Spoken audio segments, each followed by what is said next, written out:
Without objection, I now recognize the ranking member for any concluding remarks he may have. Thank you, Mr. Chairman.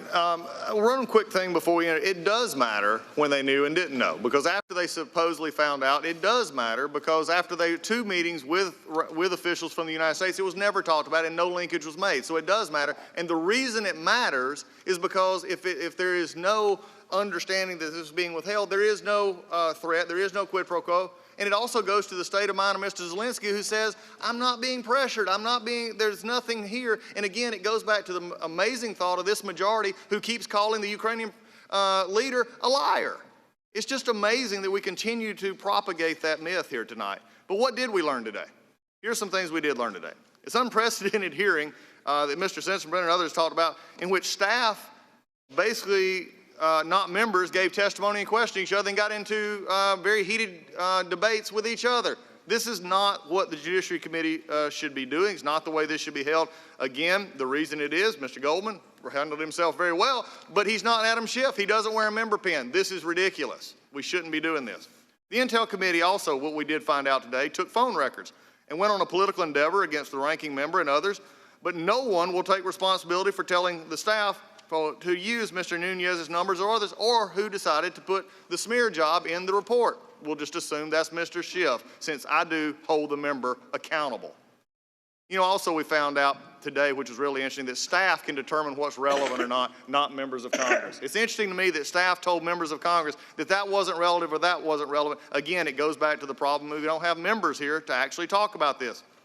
Also, it just is another thing we've learned today, that the chairman continues to just disregard House rules. Just completely, blatantly disregarding House rules on not addressing the minority hearing today. And if I hear basically one more time, I'll address that when we're marking up impeachment articles. What is the use of a minority hearing day if you're going to have evidence about the markup if you get the confirmation at the markup itself?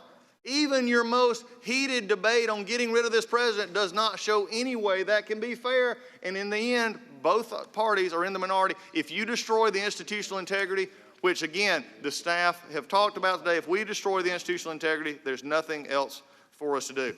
But while we were here, there was something that did happen.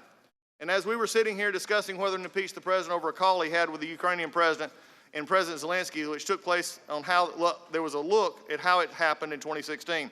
Democrats are seeking to impeach the president over that, and we're seeing the problems with the Russia investigation play out again in front of our eyes. The fuss over the Ukraine is the same thing, using the same playbook. A select group of individuals colluding against the President Trump to ensure they get him. And they are blowing through every procedure and principle of fairness and honesty to ensure they get him in time. So what happened today? While we were stuck here, the Inspector General report. The review of 4 FISA applications and other aspects of the FBI Crossfire hurricane investigation. Here's some of the top findings. The FBI included inaccurate information in the Carter Page FISA application. The FBI failed to include exculpatory information in the FISA. The FBI did not corroborate a huge amount of the information in the Page FISA. The FBI chose to defensively brief candidate Clinton, not candidate Trump.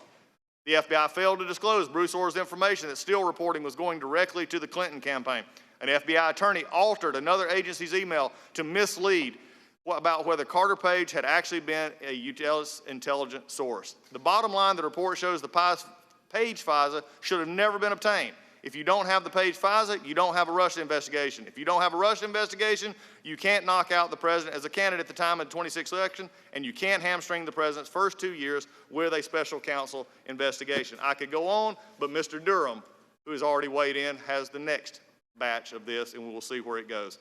But I do want to take one last thing from our side, because this undoubtedly will be the last hearing, because we have no desire to hear anything from our side, minority hearing or otherwise. I want to take the time to thank Mr. Castor and Ms. Callan. They're the top investigators in the Intelligence and Judiciary Committee, and they combined have 15 to 20 years experience in the House conducting investigations to protect American interests and taxpayer dollars. What these public servants don't usually do as a part of their work is field questions from others who come before them, from Democrats, donors, and pundits. Ms. Castor and Ms. Callan usually work for and alongside members of Congress and fellow public servants.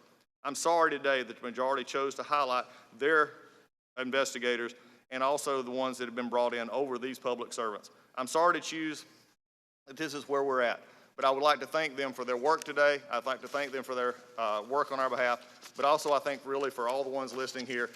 If you look around the room, This is what's happening to the American people. By the end of the day, most in the back left, most of the members of the media are begging to go somewhere else because at the end of the day, your case isn't made.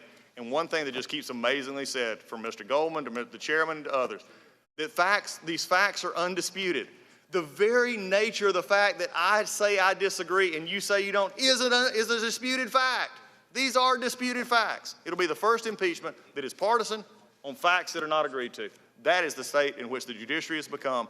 We have become a rubber stamp, just as the chairman predicted almost 20 years ago when we willingly accept from someone else a project or a report that we don't investigate ourselves. And with that, that is the problem we have, and that is the farce called the Judiciary Committee impeachment scam today. I yield back. I now recognize myself for concluding remarks. After hearing the reports and the evidence